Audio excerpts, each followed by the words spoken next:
Okay, my loves. I know there are a lot of you that are out there that are really wondering, how do I even set boundaries anymore? Maybe you didn't grow up with great boundaries. Maybe boundaries weren't really modeled well for you, or maybe you were told that you cannot have boundaries. Maybe you're tired of being gaslighted in your relationships, and you're tired of feeling crazy all the time and guilty for trying to make a difference in your life. If this is you, then I want you to come schedule a call with me. Let's chat about the Unashamed Image Program. The Unashamed Image Program is geared towards you specifically.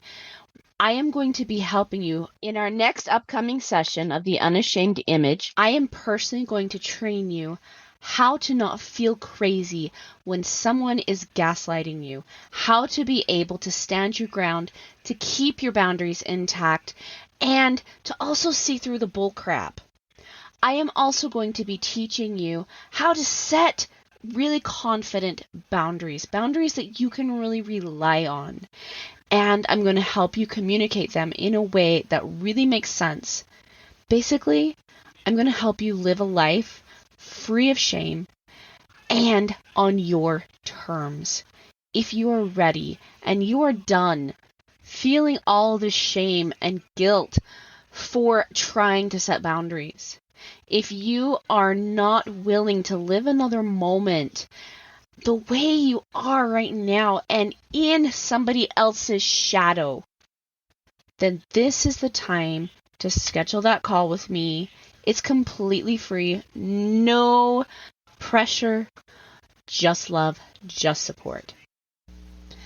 Go to www.erinandersonthetraumacoach.com. Scroll down the page to where it says, Let's Chat About Working Together. Click on that button and it'll take you to my booking page. If you're ready to live the unashamed life, schedule that call. Let's get you in the Unashamed Image Program, my loves. From my heart to your heart. Bye. Hi, everyone. Welcome to another episode of The Other Side of the Struggle by Erin Anderson Betrayal Trauma Coaching. I'm Erin Anderson, your host. If you're just joining this podcast, we talk about how I healed from my betrayal trauma and some of the things I've learned along the way as I continue to heal and as I coach other men and women through their traumas. Now, before we dive into this week's episode, let me tell you a little bit about how you can contact me. I have a few free Facebook groups. One of the groups are for women who are going through betrayal trauma due to a husband's addiction. In this group, women are able to voice how they feel about the struggle they are going through with the addiction, find a camaraderie of other women going through similar situations, get some detailed coaching from me, plus any other events or offers that I have going on. You can find me there at www.facebook.com/groups/the other side of the struggle. Or if you're looking for a place where you and your spouse can connect, have other really brilliant minds and coaches, therapists alike, I have some great colleagues that you can chat with as well as me in the group Positive Healing for LDS Marriages and Relationships, www.facebook.com/groups/Positive Healing for LDS Marriages and Relationships. I also have a Facebook page, www.facebook.com/BetterThanTheBetrayal. You can also find me on Erin Anderson Betrayal Trauma Coach on Instagram, or you can also find me on LinkedIn at linkedin.com/in/Erin-the Trauma Coach. So, I have been promising a gift for a while for my listeners. It's ready to give away. I'm so excited. If you are ready to understand how your trauma is actually a building block to how amazing you are, not the wrecking ball, then download my free Heart of Gold meditation. In this meditation, it will take you through a deeper understanding of how a difficult trauma can help you realize how strong you are.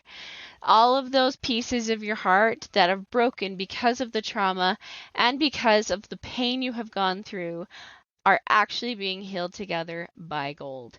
So, this is also one of my first meditations that I ever went through to regain my self-confidence, to understand how amazing I truly am, and how each one of the things that happen in my life, whether good or bad, are things that are shaping me for who I truly am and helping me see my mission and purpose and live my paradise life.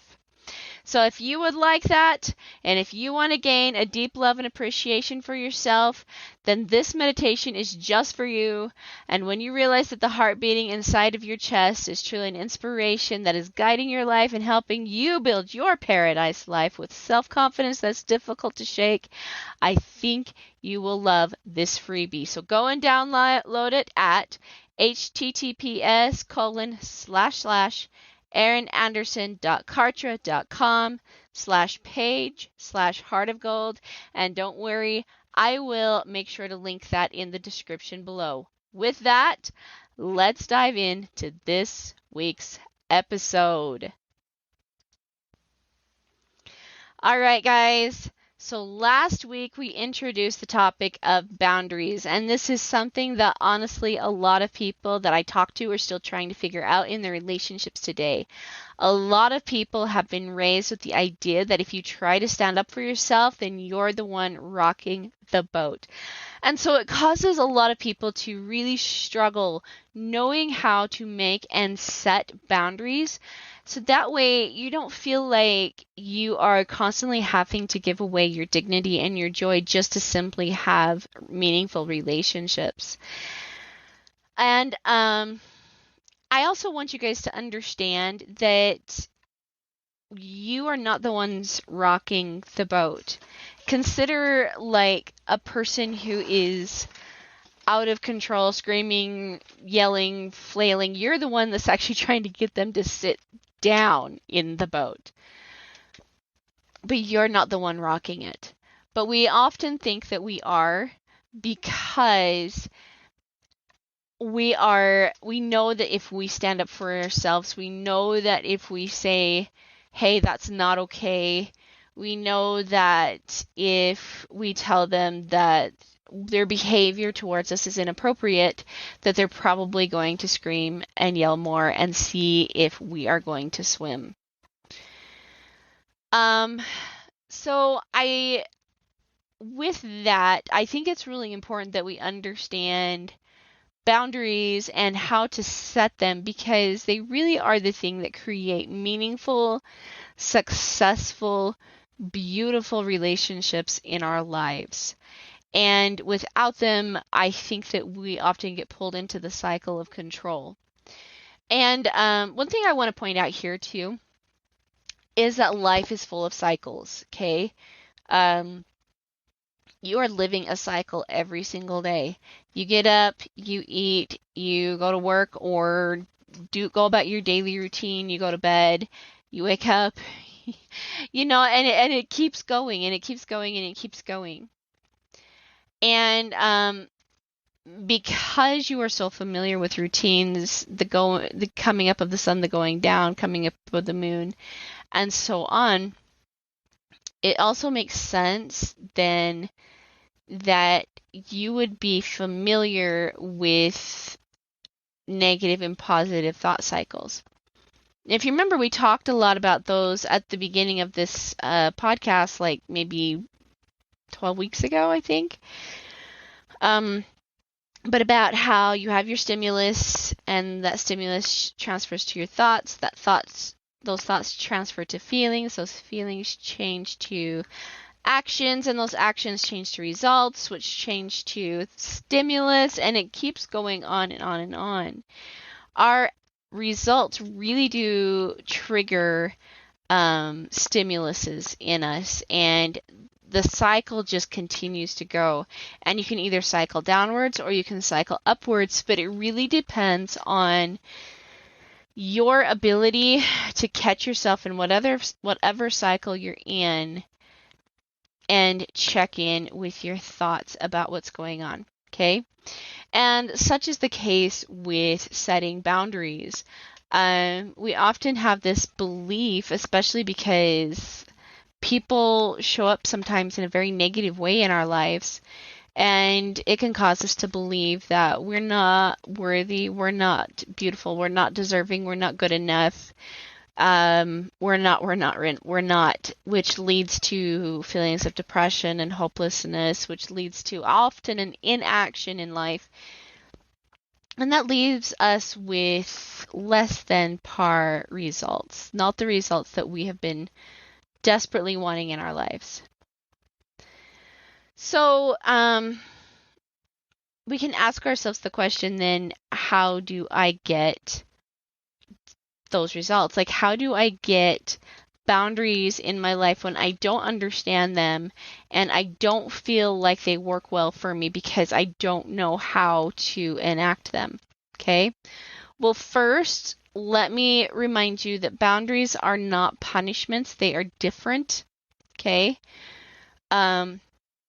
We can, yes, say, well, if you do X, Y, Z, then I'm going to do this.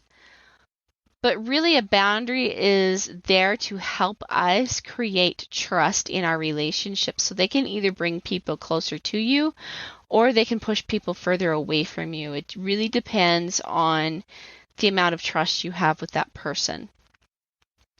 And this is often why, women who are in betrayal trauma ask themselves, and in groups and in me, how do I trust him again? Okay. And it's due to what they're asking there is, he's broken a boundary.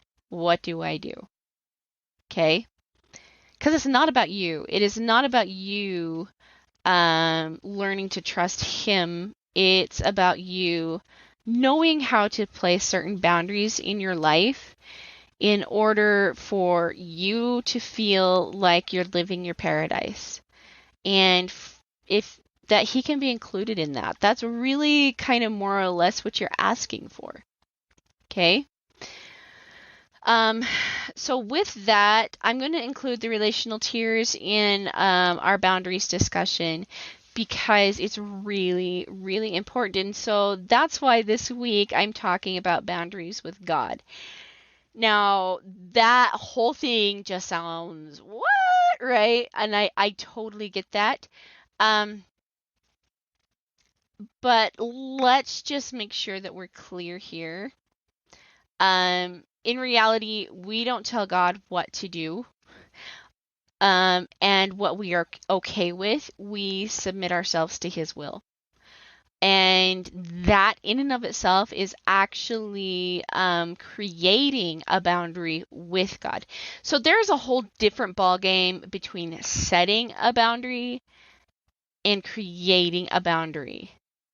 It's different. When you set a boundary, it is there for your protection. When you are creating a boundary, it is there for trust and in building relationships. Setting a boundary teaches people if they are going to come in or out of your sphere, and creating a boundary with someone allows people to choose in with you and to create a life of your paradise, of your highest choosing that both of you choose into.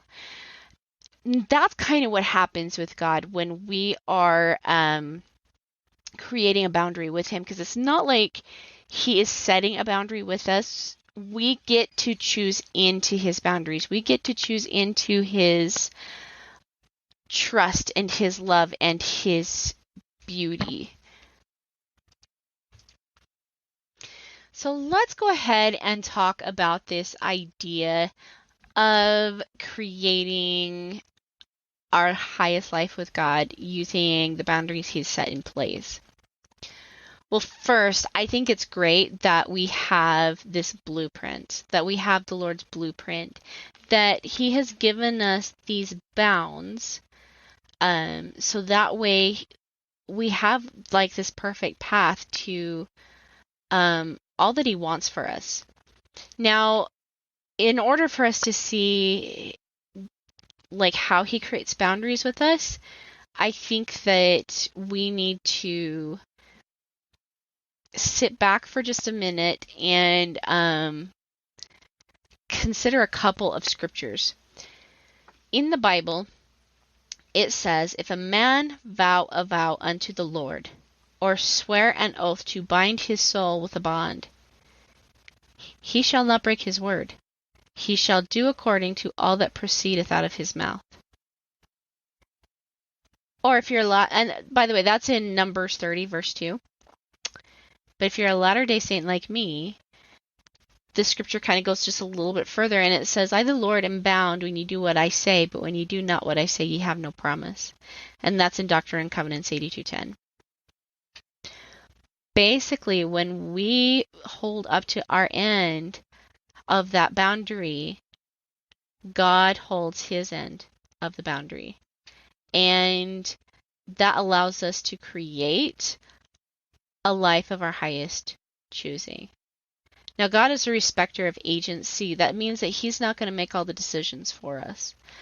Matter of fact, I don't think he makes hardly any of the decisions for us. We get to choose in and lean into the things. He just knows us so well that he knows what we're going to choose, and he knows how we're going to choose and what we're going to focus on and what we're going to put our energy into, that he literally is dropping everything we need in front of us in order for us to succeed.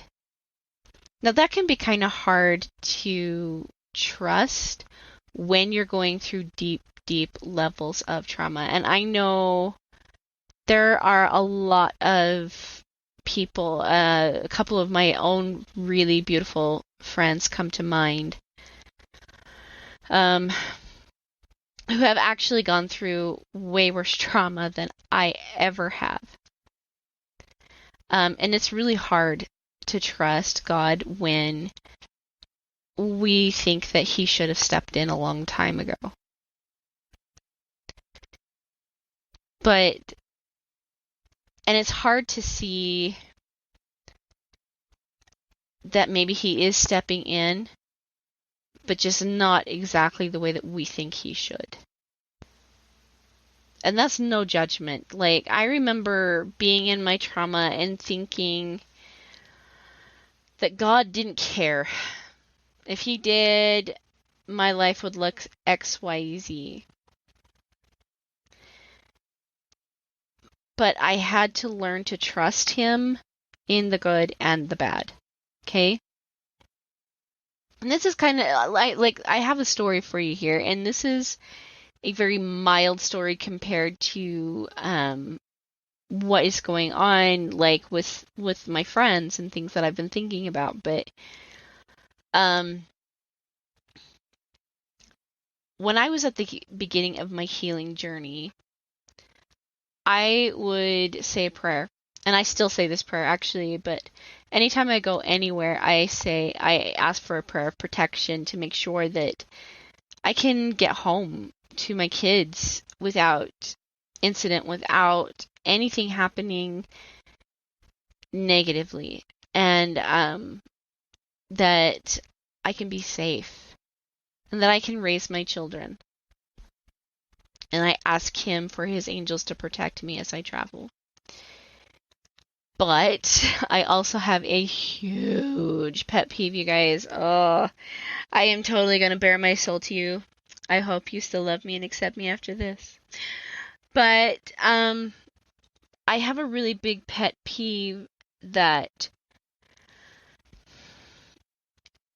when other people are on the road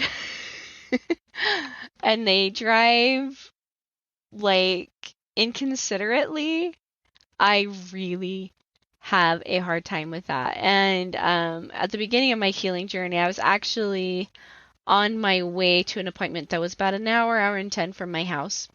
I had left on time. I was feeling super good about that because I had time issues back then. And lo and behold, I get stuck behind somebody slow. Like, so slow, you guys. But I had also said this prayer that morning, please bless me with protection. Well, this slow person, I could not pass him. I could not get around him. No matter what I tried, it just would not happen. I was stuck. I was stuck behind him. And he cost me 20 minutes of my journey. Like, he was going to make me 20 minutes late. But it ended up not mattering in the end, because as I got up to a place where I finally could pass him, traffic ended up being rerouted because 20 minutes before I arrived, there was a fatal crash where many people were killed. I would have been driving through right at the time had I been on time. And it made me sit back and think for a minute, you guys, that was a really, really crappy, uncomfortable, horrible situation. But that maybe if I would lean into this and lean into the discomfort, maybe I could learn to trust him. I kind of think of it like this, that whenever I'm in pain, like if I had just fallen in a rose bush or something like that, I would want somebody to lean into as I had every single last one of those thorns pulled from me. And it's really nice knowing who we can do that with.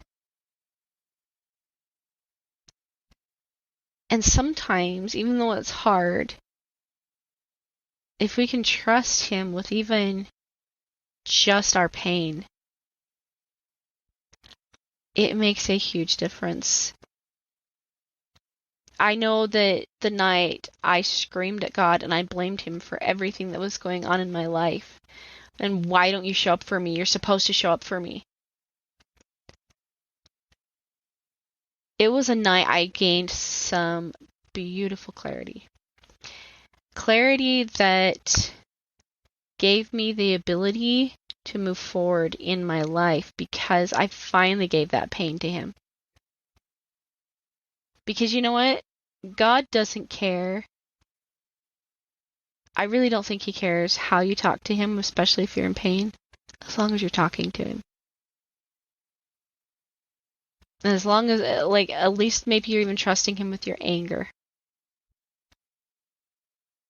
God shows up for his end if we will see it. So,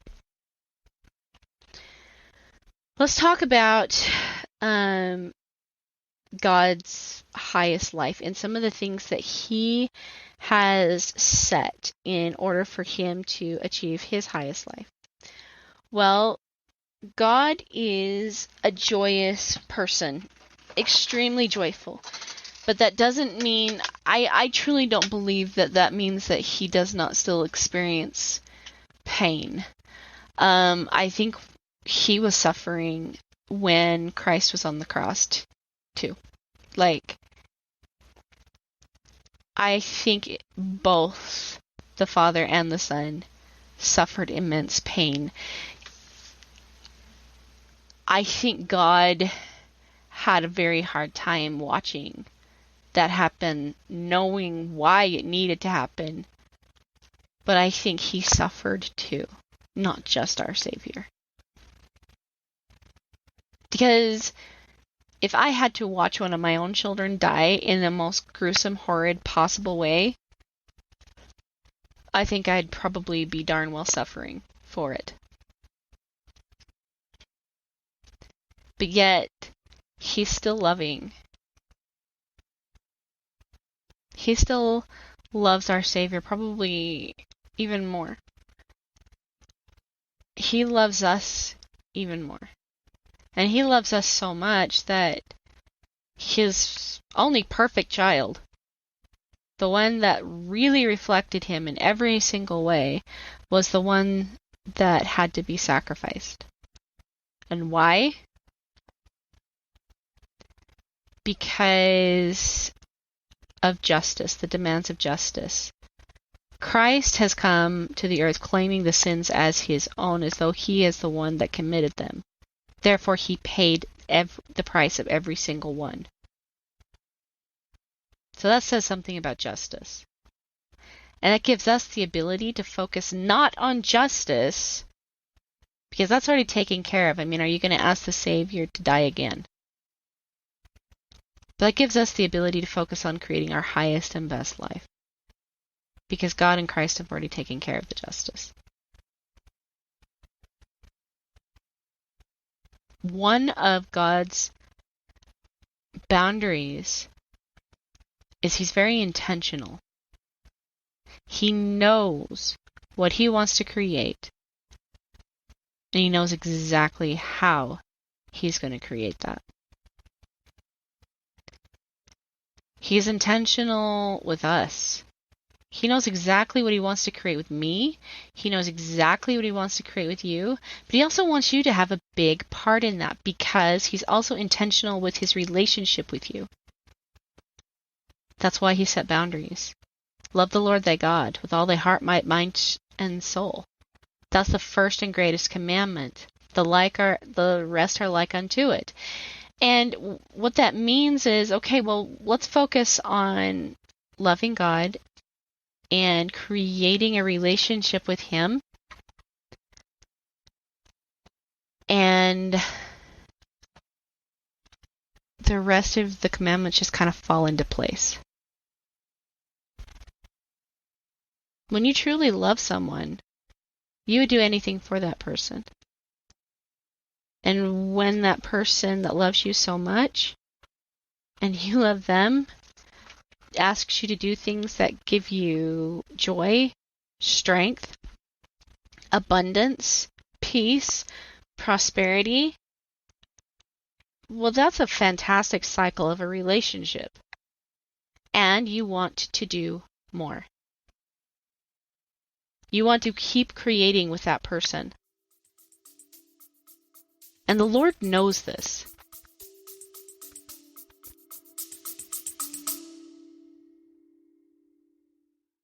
So how do you feel about boundaries? It's a legitimate question. A lot of people come to me really struggling with this concept.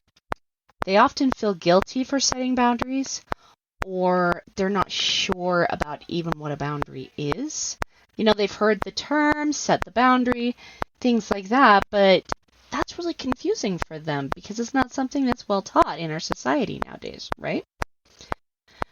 They know that boundaries are really important to having healthy, constructive, supportive, and wonderful relationships, but why? And oftentimes they also know that they feel like their boundaries are being violated, but they can't quite pinpoint what the boundary is that's being violated. That's why I've created the Clarifying and Creating Your Boundaries free PDF. You can find out what your boundaries are, how to tune in to what the boundary needs to be, and how to effectively create and communicate your boundary, so that way you stay in this place that respects you, respects the other person, but also gives you the confidence in your boundaries, so that way you stop being gaslighted, disrespected, and unseen. Having your boundaries really clear gives you a voice, and also helps the other person stay in accountability with themselves, so that's not a role that you have to take on anymore. So if you are ready to really have clear boundaries, to really understand what your role is in the boundary, and to give yourself some safety and some protection against people that might try to gaslight you or are just being disrespectful, go grab my Creating and Clarifying Your Boundary PDF at erinandersonthetraumacoach.com. And while you're there, let's schedule a call with me. Come have a chat with me so that way I can really, really help you master this particular skill, creating boundaries, clarifying the boundary, communicating that boundary, and so that way I can also help you have relationships that show up to support you, cherish you, and love you.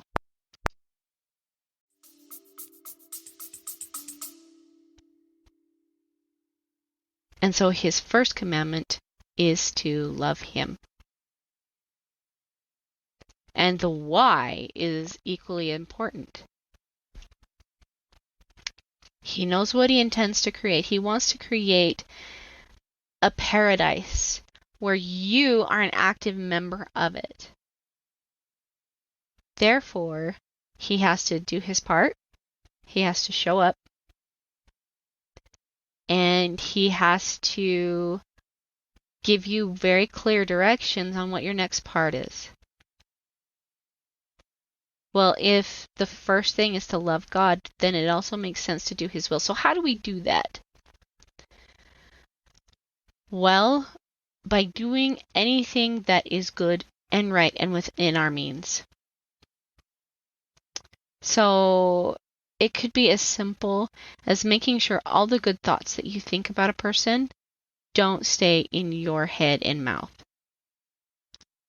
If you think somebody looks very nice that day, oh my goodness, Brooke, you have a very cute shirt on. I just wanted you to know that I think you look really nice. I love your hair today, Monica. It's so cute. It's so curly. It's just you. And that's one of the ways that we spread joy, and we start to recognize joy in ourselves, and it gets us not focused on the trauma that we're experiencing in life. It gets us focused instead on what we're creating. And if we're creating more joy, well, then that begs the question, what else can we create? And we start to become conscious creators. Because whenever we're bringing joy, peace, and love to another person, it does bring joy, peace, and love to ourselves, because it brings joy, peace, and love to God, because he's like, heck yeah, that's who you are, my girl or my boy. I'm so excited. Yes, yes, yes, you're finally getting it.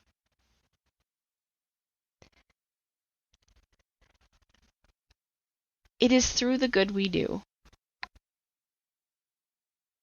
and through when we focus on the good we can create,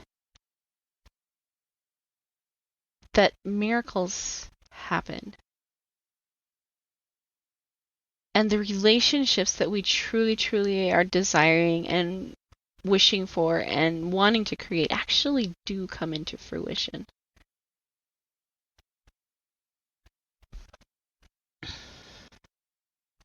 God creates boundaries out of a understanding of what he wants and how he wants that with us.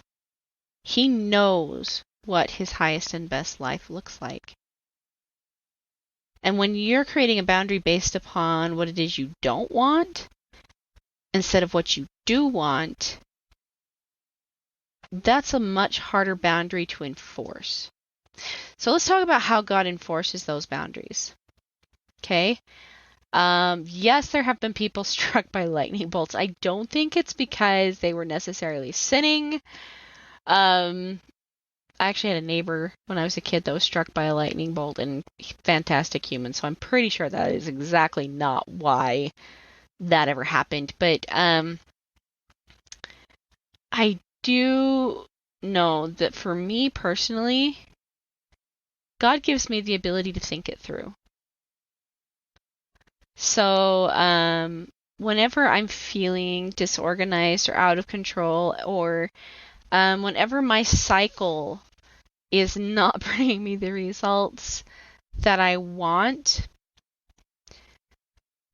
he gives me the ability to go back through and just check it and recheck it and just say, how could I have done things better? How can I show up better?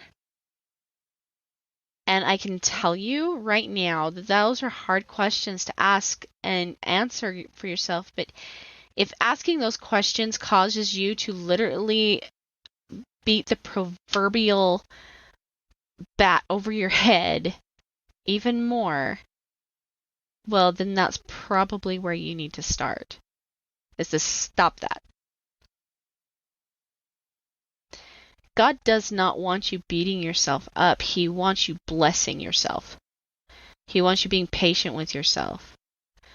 Because when we are in love with ourselves, then we are in humility. And if we are in humility, then we are in receiving mode.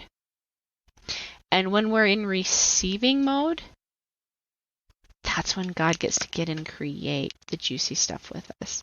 That's when we get the miracles. That's when we get to act and we get to rejoice and we get to have fun. That's when we get to create with God, because we are understanding our highest and best self at that point. One of the most humbling experiences I've ever been through, you guys, is understanding myself in a way that God understood me. And I think I am convinced that he understands me still even better than what he showed me.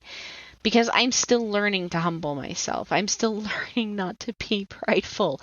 Hence why I get mad at other drivers, right? Yeah. But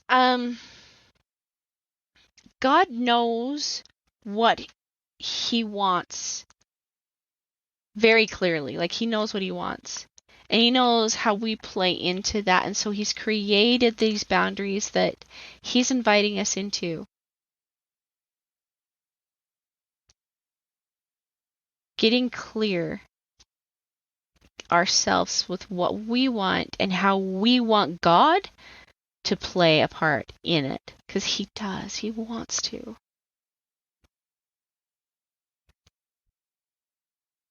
But we cannot expect him to play the part of taking another person's agency. Because that is a boundary he has set with himself. Because he knows that if he interferes with agency, then he cannot create with us anymore.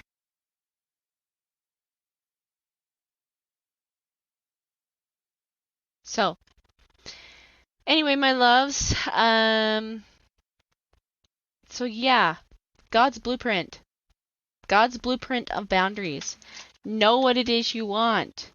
Set that in love, intention, honor. Know how the other people that are in your life play a role, like what roles they play in your highest and best life. And then you get to sell that vision to them. And if they're not buying, that's okay. They'll choose out.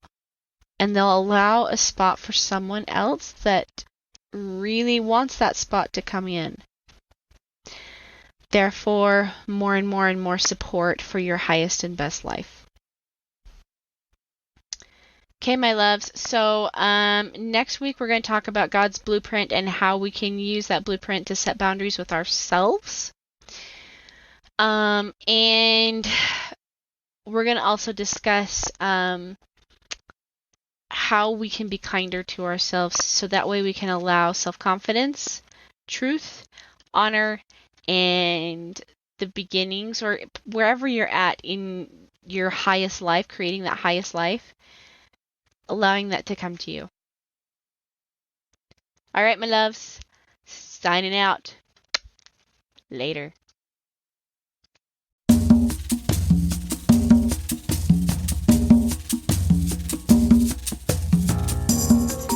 Hey guys, thanks so much for hanging out with me today and listening in on this podcast